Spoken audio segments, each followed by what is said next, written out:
Welcome to the first installment of the Monday Report on JNN, and I am your lead anchorman, John Maloney. Well, as I report the news, it is my duty to talk about coffee as well. So today I will be drinking Tim Hortons Original from my Keurig. And just to let people know, do I prefer Keurig or do I prefer Tassimo? I own both. Now, we're going to stop with the corny newscaster voice, and I'm just going to talk normally for you people, okay? All right, so today in the news, the first story is rather tragic. Yesterday morning at about 3, shootout broke out at a gay nightclub in Orlando. 50 people were killed, last reports, 53 injured, and about 30 were rescued unharmed. A couple things I got to say about that. Okay, they say it was a Muslim fellow who did the shooting. I can't pronounce his name, and he was shot dead. Good. First of all, I hope you're enjoying your 72 male virgins. Second off, gun laws in America. I am a Canadian, and I am proud to say so for many reasons, and one of them is our gun laws. What I would like to see happen in the United States is every Saturday night they have a game called Saturday Night Shootout. And here's the format. They take the name of every registered NRA member in the United States of America and throw it in a really big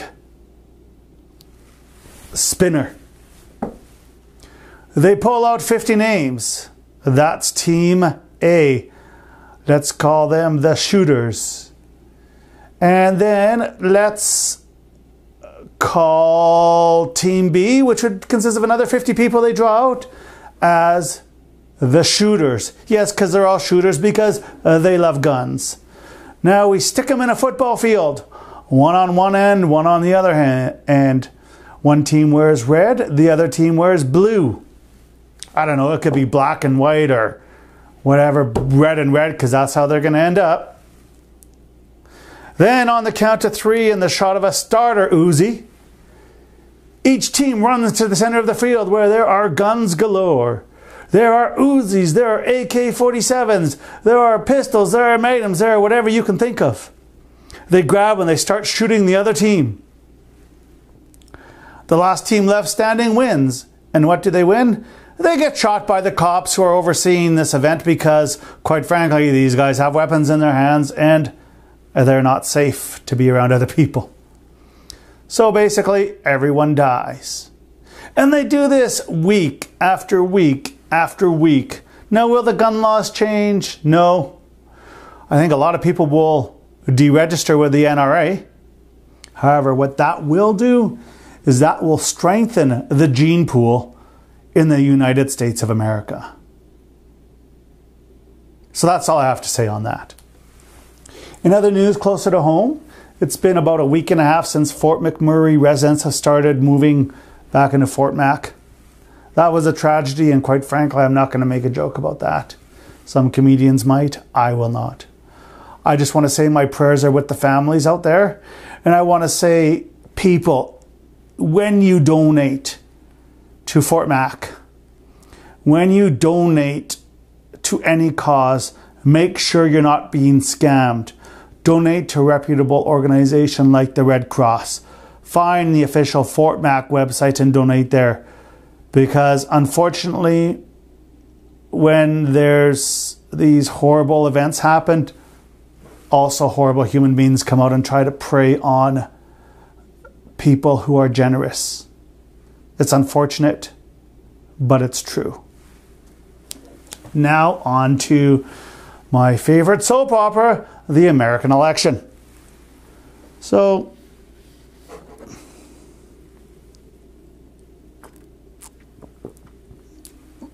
looks like there are 3 people running for president.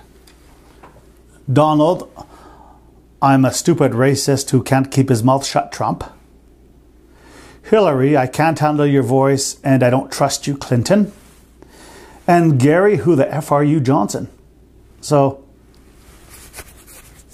Again, I'm not an American, so maybe I don't know who Gary Johnson is, but you want to know what?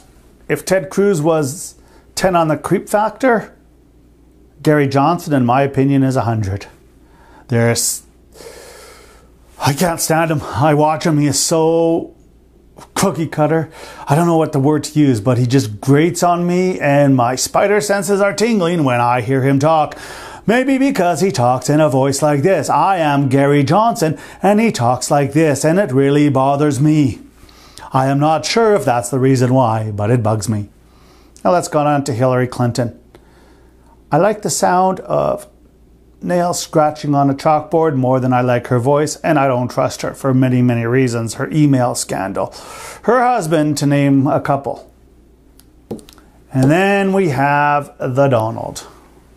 And I tell people that, maybe if Donald Trump surrounds himself with good people, he might make a good president. And then he comes out and says something stupider and stupider. So you want to know what, Donald Trump? I don't like you either. So there's a campaign running. It's called Vote Trump, Get Dumped, in which people who vote for Donald Trump, their spouses dump them. I would like to start officially today 2 more campaigns. First, Vote Clinton, we shun your kin. So basically, if you vote for Hillary Clinton, your family is shunned and they must walk around with a dark mask on their face for the next 4 years.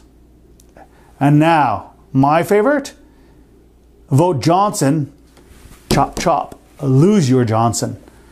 And ladies, the man in the boat, his name is Johnson. So when November comes, America, and you have to vote, remember, you're voting between Satan, Lucifer, and Beelzebub, which sometimes that's who we all vote for in the end. Now on to weather. Last Thursday morning, I got up, and before I got to bed, I checked my iPhone. And my iPhone said it was mostly cloudy for the day and no rain. So I'm getting in the shower, I'm getting out, I'm getting ready, I'm out preparing my coffee, and I'm here tinkling, tinkling, tinkling outside. And not just that tinkle, tinkle, I don't know how to do rain, but it was downpouring. It was pouring outside. I looked outside, and even a blind man could tell it was pouring. Well, because I could hear it too. So anyways, I decided, what should I listen to? Should I listen to my iPhone? Or should I listen to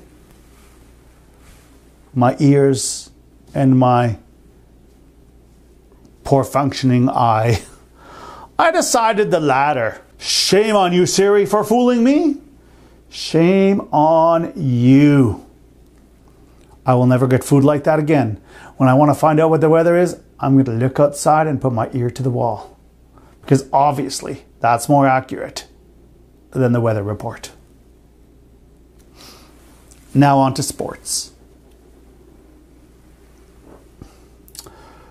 I guess I've heard something I never thought I'd hear before.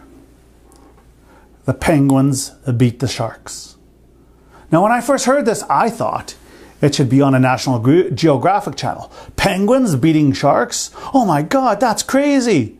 Sharks are the most fierce beast in the sea. Penguins are little tiny birds in tuxedos that waddle along. But then I realized the Sharks were stupid. The Sharks were cocky. The Sharks met the Penguins on their own turf, a big slab of ice. Let me tell you something, Sharks. Fight in the water, where you're meant to fight. Don't fight on ice. That's Penguin turf. So Sharks, you deserve to be defeated by the Penguins. Next time, if you meet the Penguins in a pool or in the ocean, it'll be penguin soup for you. But this time, Sharks, you're done. At least I think that's how the story went.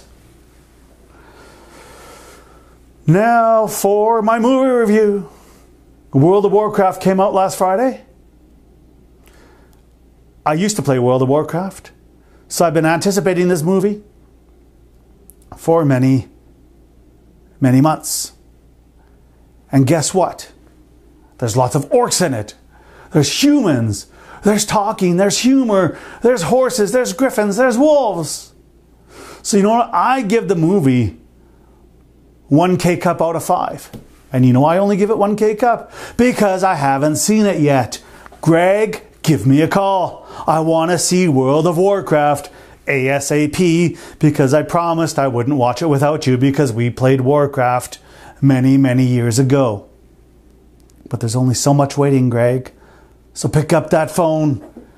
Pick up that phone and call me. Call me. Now, before I end off this newscast, I want to make an editorial. Something tragic happened several weeks ago. Now, to protect the identity of my friend and his dog, I will call my friend Woofy and his dog Paul. And this involves a violation of his laptop.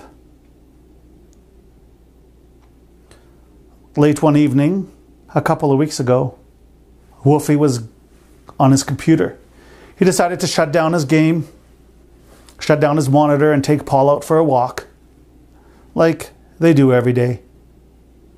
Paul went out with Woofy. Paul did his business, and Woofy patiently waited.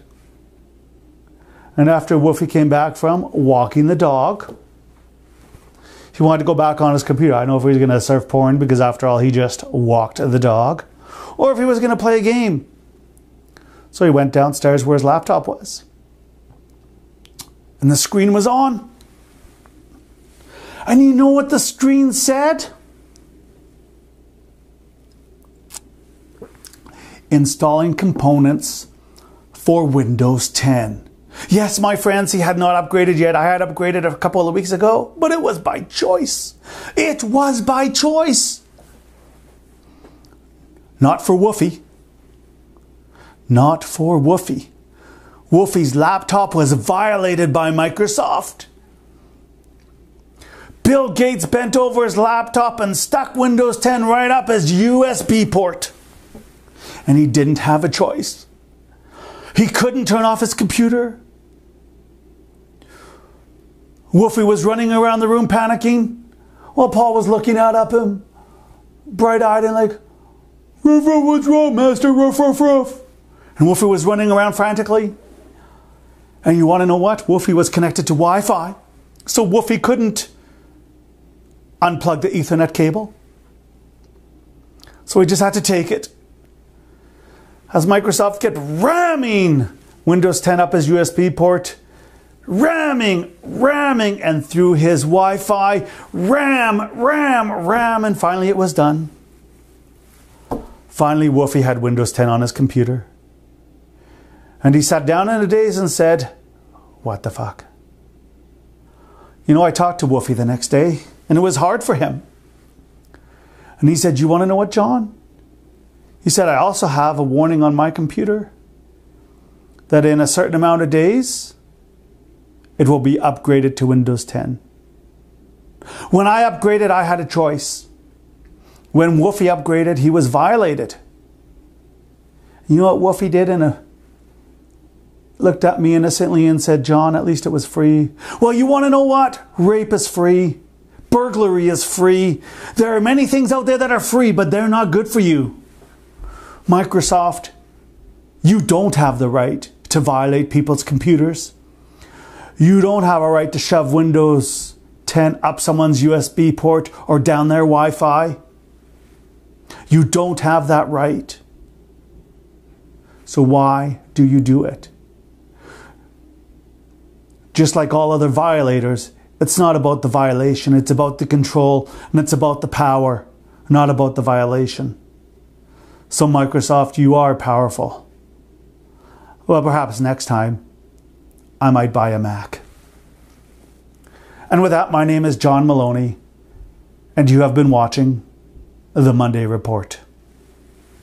And before I leave, I just want to say one thing. This coffee was great. And to all my broasters with the coasters, zap that like button, because I like you. And remember, be yourself because nobody else can.